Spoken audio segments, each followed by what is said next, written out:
Baking শুরু করার পর আমি কিন্তু হুট করে ওভেন কিনে ফেলিনি। আমি শুধু 500 টাকা খরচ করে এরকম একটা সসপ্যান কিনেছিলাম। আর এই সসপ্যানের ভিতরে আমি অনেক কেক বেক করেছি এবং আমার এই কেকগুলো যে কি পরিমাণ মজা হয় সেগুলো জাস্ট যারা খাইছে তারাই জানে। তো আজকে আমি আপনাদের দেখাবো কিভাবে একদম পারফেক্টভাবে সসপ্যানের ভিতরে একদম অনেকগুলো কেক বেক করতে পারবেন। প্রথমেই নিয়ে নিচ্ছি রুম টেম্পারেচারে থাকা 3টা ডিম। আর 3 ডিমের সাথে এখানে আমি 1/4 কাপের যে কাপটা আছে ওই কাপটা দিয়ে আমি 3 কাপের মতো দিয়ে দিব চিনি, অর্থাৎ 1/4 কাপের কাপ, মানে ছোট যে কাপটা আছে না সেই কাপটা দিয়ে এখানে আমি 3 কাপের মতো চিনি দিয়ে দিয়েছি এবং এই চিনিটাকে আমি এখন খুব ভালোভাবে ডিমের সাথে মিশিয়ে নেব। ডিম আর চিনিটা খুব ভালোভাবে মেশাতে হবে। চিনি যদি আস্ত থেকে যায় তাহলে কিন্তু কেক ভেতরে কাঁচা থাকার একটা সম্ভাবনা থাকে। যাই হোক, আমার ডিম আর চিনি একদমই মিশে গিয়েছে। এখন এখানে তেল অ্যাড করে নেব। 1/4 কাপের যে কাপটা আছে ওই কাপটা দিয়ে এখানে 3 কাপের মতো দিয়ে দেব হচ্ছে গিয়া তেল। কেক বানাতে গেলে কিন্তু চিনি আর তেলটা একদম সমান সমান ভাবে চাই। মেজারমেন্ট কাপের সব থেকে ছোট যে কাপটা আছে, একদম ছোট কাপ 1/4 কাপের যে কাপটা আছে ওই কাপটা দিয়ে 3 কাপ তেল এবং 3 কাপ চিনি দিতে হবে। এটা কিন্তু একদম মেজার করতে হবে।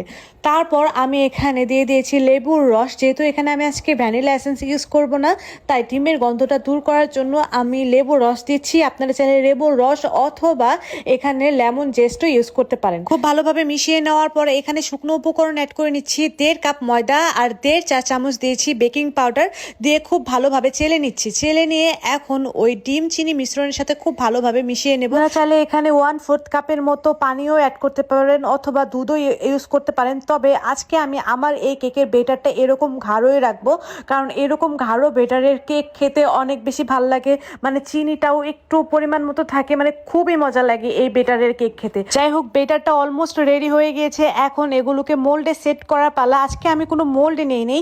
আজকে আমি আমার বাসায় যে বাটিগুলো আছে সেই বাটিগুলোতেই সেট করে নেব। তার জন্য বাটিতে খুব ভালোভাবে তেলটা মাখিয়ে নিলাম। তেল মাখিয়ে নেওয়ার পরে এখানে আমি ময়দা ছিটিয়ে দেব যেন খুব ভালোভাবে কেকটা উঠে আসে।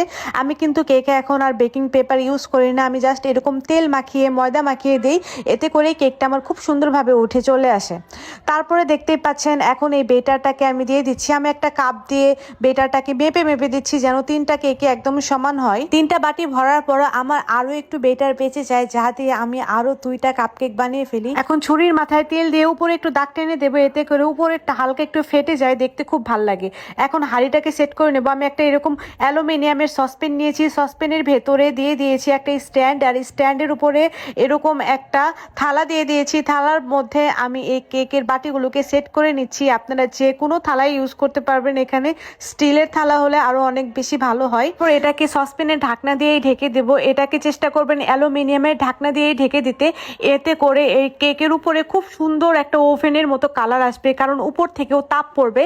আর উপরে এরকম আমি একটা শিলপাটা দিয়ে দিয়েছি, মানে এটা শিল দিয়ে দিয়েছি। এই শিলের কারণে কিন্তু ভেতর থেকে বাতাসটা বের হতে পারবে না। প্রায় 40 মিনিট এটাকে আমি বেক করে নিয়েছি। দেখতেই পাচ্ছেন এটাকে আমি লো মিডিয়াম হিটে বেক করে নিয়েছি। 40 মিনিট পর আমার কেকগুলো একদম হয়ে গিয়েছে। মাশাআল্লাহ, দেখতেই পাচ্ছেন কতটা সুন্দর হয়েছে কেকগুলো। কেকগুলো যতটা না দেখতে সুন্দর, খেতে তার থেকেও দ্বিগুণ মজা। মানে বাইরের কেকের সাথে আমার এই কেকের কোনো তুলনাই হয় না। এই কেকটা এত বেশি মজা হয়। আপনারা বাসায় একদিন অবশ্যই ট্রাই করে দেখবেন এটা খেতে কতটা বেশি মজা হয়। মানে বাইরের সব কেক ফেল হয়ে যাবে আমার এই কেকের কাছে। যাই হোক, আজ তাহলে এই পর্যন্তই। দেখাবে নেক্সট এপিসোডে। ভিডিও ভালো লাগলে অবশ্যই লাইক কমেন্ট শেয়ার করে রাখবেন। আজ তাহলে এই পর্যন্ত। আল্লাহ হাফেজ।